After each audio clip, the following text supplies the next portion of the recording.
નમસ્કાર દર્શક મિત્રો, આરટીવી ન્યૂઝમાં આપ સૌનું સ્વાગત છે। આવો જોઈએ આજના સમાચાર। કાંકરેજ તાલુકાના વેપારી મથક થરામાં યુરિયા ખાતર માટે ખેડૂતોની લાંબી લાઈનો લાગી। ચાલુ સાલે કાંકરેજ તાલુકાના ખેડૂતો દ્વારા શરૂઆતની ઠંડીને ધ્યાનમાં રાખીને પોતાના ખેતરોમાં રવિ પાકોનું મોટા પ્રમાણમાં વાવેતર કરવામાં આવ્યું છે અને અત્યારે વાવેતર કરેલા પાકની શરૂઆતમાં જ ખાસ કરીને યુરિયા ખાતરની જરૂર પડતી હોય છે, ત્યારે યુરિયા ખાતર માટે ખેડૂતોની દોડધામ જોવા મળતી હોય છે।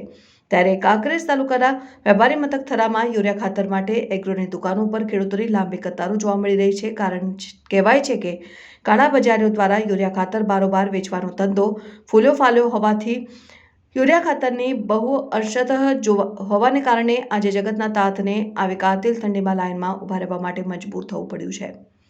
સરકારે આપેલા એગ્રો સેન્ટરોમાં આપેલા યુરિયા ખાતરનો જથ્થો ગામડે ગામડે લઈ ભાગુ તત્વોએ અલગ અલગ પ્રકારની સહકારી મંડળીઓ બનાવીને યેનકેન પ્રકારે મંડળી સંચાલકો એગ્રોવાળો પાસેથી બારોબાર ખાતર લઈ જતા હોય છે અને ગામમાં પોતાના લાગતા વળગતા ખેડૂતોને જોઈએ તેટલો ખાતરનો જથ્થો વધારે પૈસા લઈને આપી દેતા હોય છે તેવી લોકમુખે ચારે બાજુ ચર્ચા જોવા મળી રહી છે।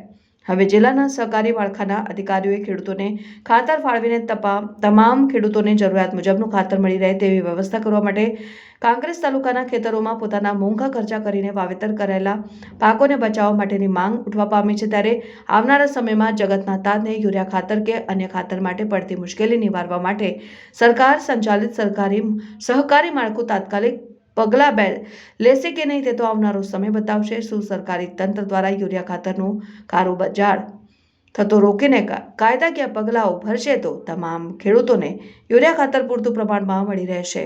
અહેવાલ શ્રી વિકે ડાબાની, આરટીવી ન્યૂઝ।